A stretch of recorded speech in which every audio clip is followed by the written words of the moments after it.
사랑과 자비로 우리를 안아주시는 은혜의 하나님, 이른 새벽 무더운 밤 기운을 뚫고 주님의 전을 찾아 머리 숙인 우리를 반겨주셔서 감사합니다. 한여름의 뜨거운 열기가 온 땅을 달구고 또 장맛비가 세차게 쏟아지는 이 계절에 주님의 은혜는 변함없이 우리를 감싸고 있음을 고백합니다. 오늘 하루의 모든 걸음이 주님과 동행하는 생명의 길이 되게 하시고 무더위와 습기 속에서도 주님의 시원한 생수가 우리의 영혼을 적셔주시는 은총의 하루가 되게 하여 주시옵소서. 주님, 시편 기자는 하나님이 우리의 피난처시요 힘이시니 환난 중에 만날 큰 도움이시라.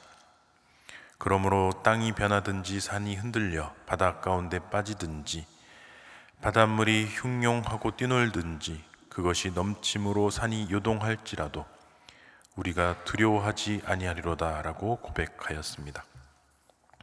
이 고백이 오늘 이 자리에 나온 우리 모두의 고백이 되게 하여 주옵소서. 삶 속에서 예기치 않은 폭풍이 닥쳐도 세상이 뒤흔들리는 듯한 불안 속에서도 하나님이 우리의 피난처시요 힘이시기에 두려워하지 않는 담대한 믿음을 허락하여 주옵소서. 자비로우신 주님, 열흘 전 베네수엘라를 강타한 규모 7.5의 대지진으로 참혹한 피해가 발생하였습니다. 아직도 4만 6천 명이 넘는 실종자의 생사가 확인되지 않고 있습니다. 무너진 건물 잔해 아래 매몰된 이들의 수색이 계속되고 있으나 장비와 구조 인력이 부족하여 시민들이 맨손으로 잔해를 파헤치고 있는 실정입니다. 병원은 포화 상태이고 의약품과 구호물자가 턱없이 부족합니다. 주님, 이 참혹한 재난 속에서 고통당하는 베네수엘라 국민들에게 주님의 위로와 치유의 손길이 속히 임하게 하여 주시옵소서. 사랑하는 가족을 잃고 통곡하는 이들을 주님께서 친히 안아주시고 유엔과 적십자를 비롯한 국제사회의 구호활동이 신속하고 효과적으로 이루어지게 하시고 한국교회를 포함한 전 세계의 그리스도인들이 이 재난 앞에서 그리스도의 사랑을 실천하는 선한 이웃이 되게 하여 주옵소서. 미국과 이란 사이의 종전 양해 각서가 서명되고 협상이 진행되고 있으나 아직도 최종 종전 협정에 이르지 못한 채 불안한 평화가 이어지고 있습니다. 호르무즈 해협의 통행이 단계적으로 회복되고 있지만 레바논과 이스라엘 문제 등 첨예한 쟁점들이 남아있어 언제든 협상이 깨질 위험이 도사리고 있습니다. 주님, 이 연약한 평화의 싹이 꺾이지 않게 붙들어 주시고 오랜 전쟁으로 상처받은 중동의 백성들에게 하루빨리 영구적인 평화가 찾아오게 하여 주시옵소서. 주님, 이 여름 소망교회 다음 세대 사역을 위해 간절히 기도합니다. 대학부와 청년부가 진행하고 있는 여름 수련회와 선교 사역 위에 성령님이 특별히 함께하여 주시고 우리 청년들이 이번 여름 사역을 통해 세상의 가치가 아닌 하나님 나라의 가치를 발견하고 각자의 삶의 자리에서 그리스도의 증인으로 살아가겠다는 거룩한 결단을 하게 하여 주옵소서. 오늘과 내일 유아부 연합 여름 성경학교를 허락하시고 유아 1부와 유아 2부, 유아 유치 3부가 함께 모여서 하나님의 말씀을 배우게 하시니 감사합니다. 이번 유아부 여름 성경학교를 통하여 아이들이 자신이 예수님의 사랑을 듬뿍 받는 귀한 하나님의 자녀임을 깨닫게 하여 주시고 그 사랑을 가족과 친구들에게 전하는 사람으로 자라나게 하여 주옵소서. 특별히 이번 성경학교에 처음 교회에 나오는 많은 어린이들이 함께 참여하게 하시니 찬양하고 예배하는 모든 시간마다 그 마음밭에 믿음의 씨앗이 심겨지고 자라나게 하여 주옵소서. 준비하는 선생님들과 교역자들에게 지혜와 능력을 더하여 주시고 서로를 존중하고 사랑으로 연합하여 아름다운 하나님 나라 공동체를 이루게 하여 주옵소서. 모든 프로그램과 일정 가운데 성령님께서 친히 이끌어 주셔서 하나님의 은혜를 고백하는 시간 되게 하여 주옵소서. 이제 말씀 앞으로 나아갑니다. 지혜와 계시의 영이신 성령 하나님, 이 시간 우리의 마음의 문을 활짝 열어주시고 선포되는 말씀을 통해 주님의 음성을 듣게 하여 주옵소서. 말씀이 우리 안에 살아 역사하게 하여 주시고 이 말씀 붙들고 오늘 하루도 주님 주시는 새 힘으로 기쁘게 살아갈 수 있도록 은총을 더하여 주옵소서. 이 모든 말씀 우리 주 예수 그리스도의 이름으로 기도드리옵나이다. 아멘. 오늘 우리에게 주신 하나님 말씀은 다니엘서 10장 1절에서 9절까지 말씀입니다. 다니엘서 10장 1절에서 9절까지 말씀을 함께 읽겠습니다. 바사왕 고레스 제3년에 한 일이 벨드사살이라 이름한 다니엘에게 나타났는데 그 일이 참되니 곧 큰 전쟁에 관한 것이라. 다니엘이 그 일을 분명히 알았고 그 환상을 깨달으니라. 그때나 다니엘이 세일의 동안을 슬퍼하며 세일해가 차기까지 좋은 떡을 먹지 아니하며 고기와 포도주를 입에 대지 아니하며 또 기름을 바르지 아니하니라.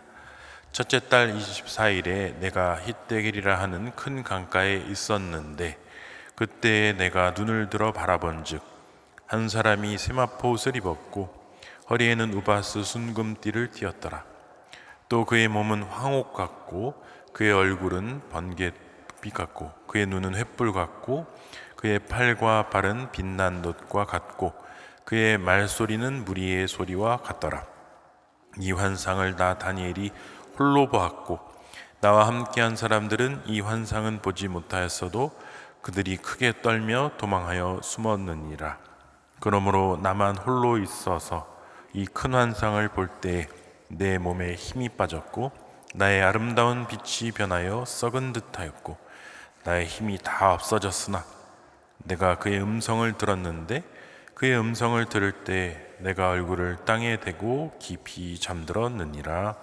아멘.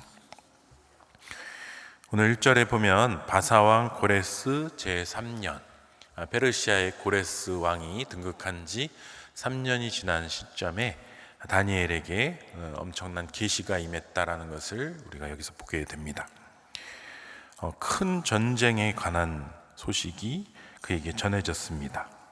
여기 큰 전쟁으로 번역된 히브리어 차바라는 단어를 번역한 건데요. 그 두 가지 뜻이 있습니다. 하나는 크고 무서운 전쟁이란 뜻이고 하나는 길고 또 예정된 고난의 시간, 고난의 기간을 의미하는 단어입니다.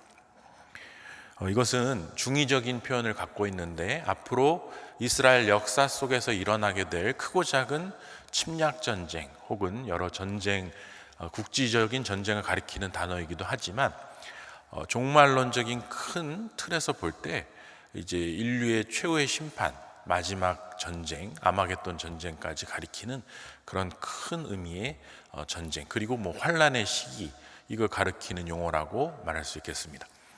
그러므로 이 차바라는 단어와 이 본문은 우리 요한계시록의 예언과 연결되는 그런 상징적인 단어다, 이렇게 말씀드릴 수 있겠습니다. 다니엘은 이 계시를 보고 너무 놀라고 두렵고 떨리는 마음에 기도해야겠다라는 다짐을 하게 되었습니다. 그래서 보면 21일 세일에 7/3/20일입니다. 세일에는 7일이니까 세 번의 7일, 즉 21일 동안 엎드려서 금식하며 기도하기로 결정을 하였습니다. 그런데 12절을 우리가 읽지 않았지만 12절에 보면 이렇게 되어 있어요. 내가 깨달으려 하여 스스로 겸비하게 하기로 결심하던 첫날부터 내 말이 응답받았다. 여기 보면은 첫날이 뭐예요? 21일 동안 기도하기로 한 첫날부터 하나님께서 그의 기도를 들으시고 그의 기도에 응답해 주시기로 결정했다라는 겁니다. 물론 그때 당시에 다니엘이 기도할 때는 몰랐어요. 이게 21일이 내가 기도하기라고 결심한 후에 첫날부터 응답받은지 몰랐습니다만, 그는 어쨌든 응답을 받았다고 할지라도 정한 21일을 채우기로 결정을 했기 때문에 최선을 다해서 그 기도에 임합니다. 어떻게 합니까? 우리 2절 3절을 읽어보겠습니다. 그때 나 다니엘이 세일의 동안을 슬퍼하며 세일에가 차기까지 좋은 떡을 먹지 아니하며 고기와 포도주를 입에 대지 아니하며 또 기름을 바르지 아니하니라. 좋은 음식을 먹지 않고 포도주와 고기를 먹지 않고 그리고 기름도 머리에 바르지 않으면서 철저하게 절제하면서 금식하면서 애통하는 그런 모습을 여기서 이제 볼 수가 있습니다. 다니엘은 이때 이미 거의 노인이 된 상태였습니다. 그런데 그가 이런 적극적이고 구체적인 절제와 금식의 자리로 자발적으로 나아갔던 것이죠. 건강에 무리가 올 수도 있었을 텐데요. 왜 그랬냐면 그가 볼 때 이것은 내가 사랑하는 나의 이스라엘 민족의 나의 후손들의 미래에 벌어질 그런 슬픈 소식이기 때문에 내가 이렇게 편하게 앉아서 먹고 마시며 즐기며 이것을 기도할 수 없다. 내가 이것을 안 이상은 내가 이 민족의 미래를 책임지고 같이 아파하면서 고통 가운데 동참하겠다. 이런 결심을 했던 것입니다. 그리고 또 보면 4절 읽어볼까요? 첫째 달 24일에 내가 히데기라 하는 큰 강가에 있었는데, 이 첫째 달 24일은 그 21일이 끝난 다음이에요.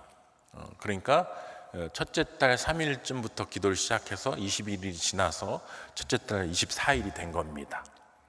그것은 유대교의 정월 24일이 지났다는 건데, 그 기간에 뭐가 있냐면 유월절이 있고 무교절이 있어요. 그러니까 유대교의 정월의 이 한복판에 있는 가장 큰 축제의 기간, 바로 그 유월절 기간, 먹고 마시고 즐기며 우리의 해방을 기념하고 우리의 구원을 기념하는 그 최고의 축제의 기간에 다니엘은 혼자서 금식하고 있었다는 겁니다. 아무것도 먹지 않고 기뻐하지 않고 오히려 슬퍼하면서 그 고통에 동참하고 있었다라는 거예요. 낮아짐의 자리에 스스로 처했다라는 겁니다. 여기서 놀라운 또 우리가 발견할 수 있는 그 단어가 하나 있습니다. 뭐냐면 여기 3절에 보면은 좋은 떡이라고 돼 있잖아요. 좋은 떡. 이 좋은이라는 단어와 그리고 11절에 보면 큰 은총을 받은 사람 할 때 큰 은총을 받은 이라는 단어가 같은 단어입니다. 그래서 하무도트라는 히브리어인데 이 하무도트라는 히브리어가 형용사로서 떡을 꾸밀 때는 좋은 떡, 그리고 사람 다니엘을 지금 수식할 때는 큰 은총을 입은으로 이제 수식하고 있는데 같은 단어라는 겁니다. 자, 여기서 우리가 뭘 볼 수 있냐면 크게 은총을 입은 다니엘은 뭘 금했나요? 너무너무 좋고 존귀한 음식을 내려놨어요. 그가 그걸 왜 내려놨습니까? 하나님이 주신 이 계시, 하나님이 주신 이 말씀, 이 예언이 너무 귀하고 또 이것이 너무 소중한데 또 이것을 내가 기도를 통해서 받으면서 내 민족과 또 인류의 미래를 위해서 기도하는 그 자리가 너무 귀하기 때문에 내 좋은 음식들을 포기하겠습니다. 21일간. 그랬더니 내가 이것을 포기했더니 하나님께서 나를 아주 존귀하고 은총을 입은 자로서 이렇게 예우해 주신 것입니다. 내가 좋은 것을 내려놨더니 하나님이 나를 존귀하다고 이렇게 높여 주셨다라는 거죠. 우리가 이것을 통해서 어떤 걸 생각할 수 있냐면 사울을 한번 생각해 볼 수 있겠습니다. 사무엘상 2장 30절에 이렇게 돼 있어요. 그러므로 이스라엘의 하나님 나 여호와가 말하노라.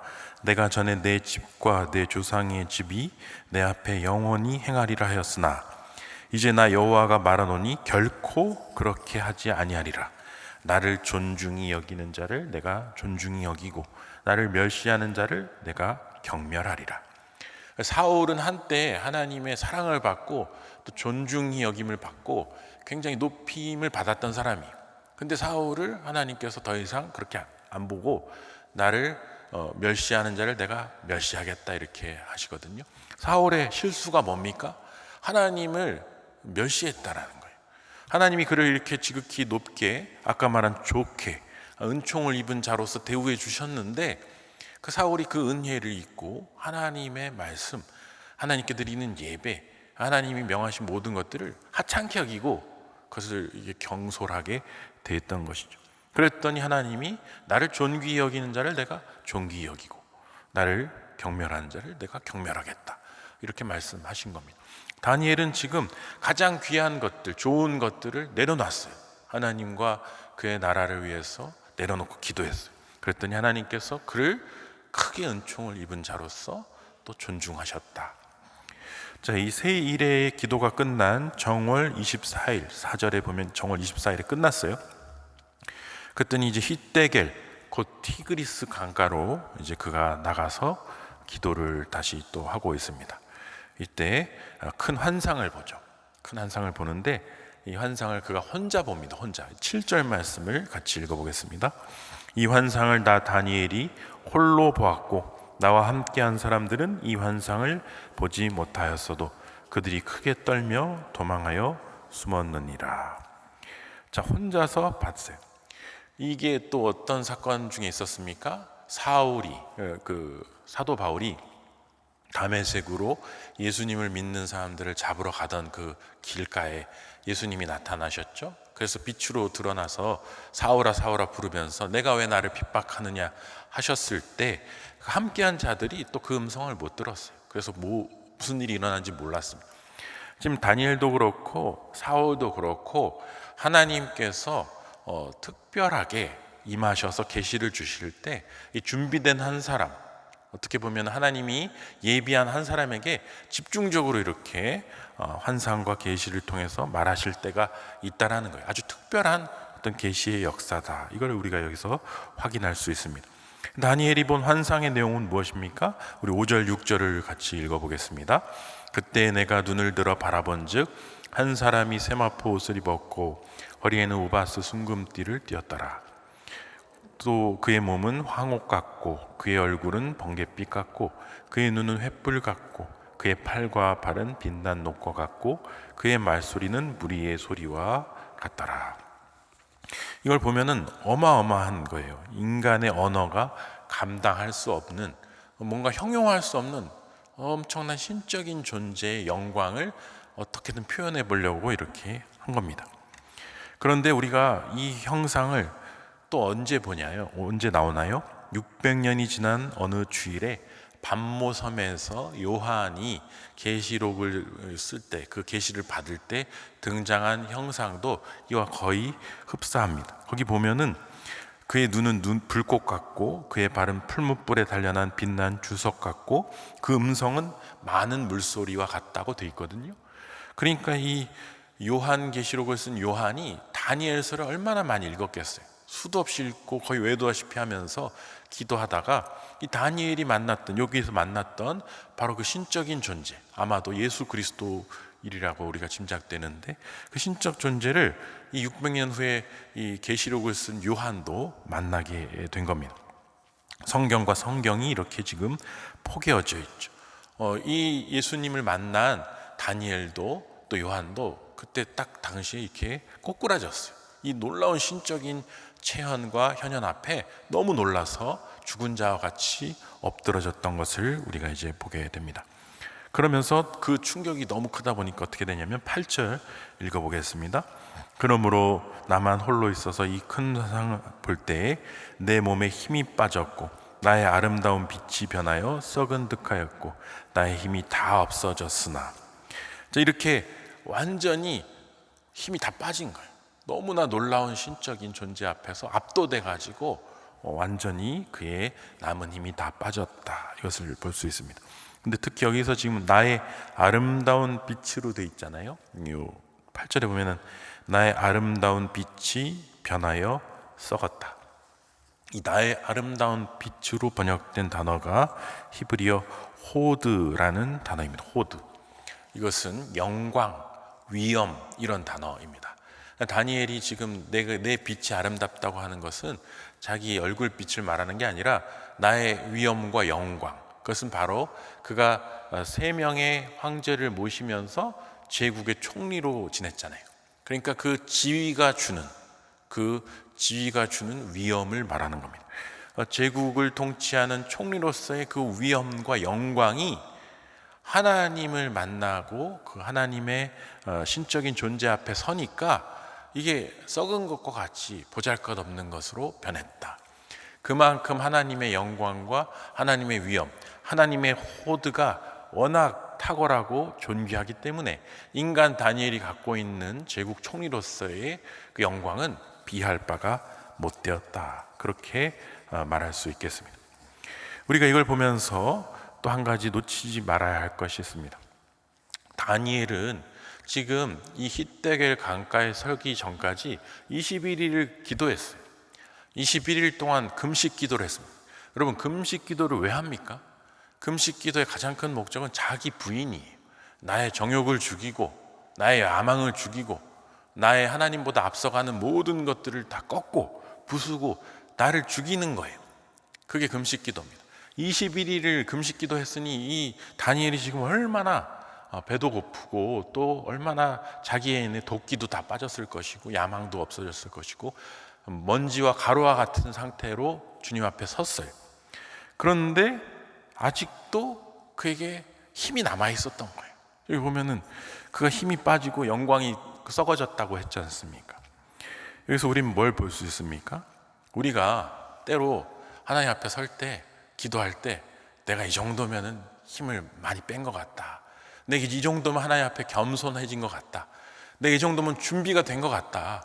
정말 하나님 고난을 많이 겪었고 실패를 많이 겪었고 부서졌으니까 저 이제는 좀 쓸만한 때가 되지 않았습니까? 하는 그 때조차도 우리의 힘이 아직 남아있을 수 있다라는 거예요.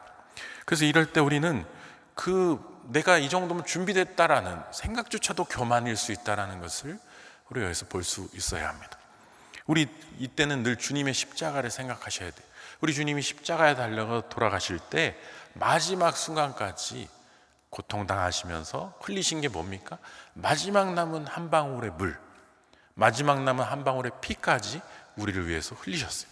그러니까 십자가에 달려 돌아가신 주님은 우리를 위해서 마지막 남은 것까지 주셨기 때문에 우리가 그 주님을 생각할 때 내가 이 정도면 주의 십자가에 가까울 정도로 내가 준비됐습니다. 헌신할 준비가 됐습니다. 내가 자기 부인이 완료됐습니다. 말할 수 없다라는 거예요. 엘리야를 한번 생각해 보십시오. 갈멜산에서 불로 응답받은 그 엄청난 엘리야. 구약 성경에서 선지자 하면 엘리야거든요. 근데 그 엘리야가 이세벨에게 쫓겨서 하나님 앞에서 부르짖죠. 주여, 이제 충분합니다. 나 그냥 죽여주십시오. 그렇게 말하면서 완전히 이제 공황 상태에 빠지고 그렇게 무너졌어요. 어떻게 보면 엘리야가 무너진 것처럼 보이지 않습니까? 근데 지금 생각해 보면은 엘리야가 무너진 게 아니에요. 왜냐면 그 속에 원망이 있어, 분노가 있어. 하나님, 나 바알과 아세라와 이렇게 혼자서 싸우고 있는데 아무도 나를 인정해 주지 않고 도와주지도 않고 이렇게 혼자 저만 고생하는데 하나님 왜 저를 이렇게 방치하십니까? 저 이렇게 위협당하는데 안 지켜주십니까? 내가 이렇게 고생했는데 보상이 없습니까? 하나님 어떻게 나한테 이럴 수 있습니까? 그 마음이 남아 있었던 거예요. 그게 있으니까 차라리 날 죽이라고 하는 거예요. 그 마음조차도 그것은 하나님 앞에 교만일 수 있다. 그러자 하나님 어떻게 하십니까? 엘리야를 재우시죠.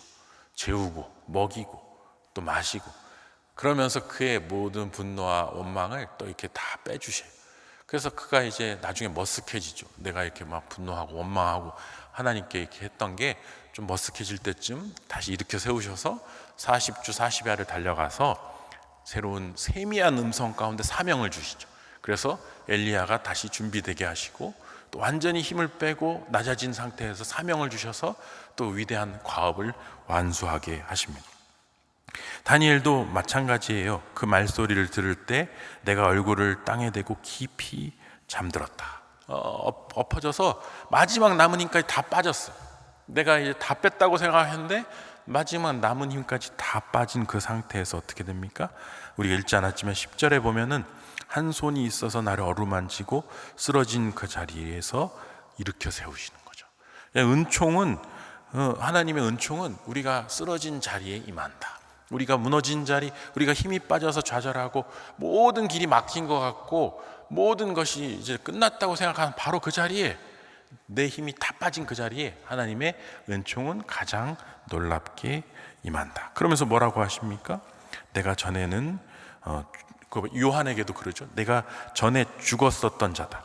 이제 세세토록 살아있어서 사망과 음부와 권세를 가지고 다스릴 자다. 이 사도 요한에게 하셨던 말씀, 그리고 다니엘에게 세우시면서 하셨던 말씀, 우리 그리스도인들이 끝난 것 같고 진 것 같고 패한 것 같고 이 고난의 시간들에 희망이 없는 것 같은 바로 그 시간에 주님께서는 내가 죽었다가 살아난 자로서 세세토록 음부의 권세를 다스릴 자로서 다시 온다. 그것을 말씀하시면서 소망을 말씀하시고 부활의 확신을 강조하시는 것이죠. 성도 여러분, 여기에 복음이 있습니다. 하나님의 위대한 사람들은 그 사람이 위대한 게 아니에요. 그 사람들은 철저히 하나님 앞에서 완전히 낮아지고 비워지는 경험을 했던 그런 사람들이고, 하나님의 도구로 쓰임받는 것이 무엇인지를 알았던 사람들입니다.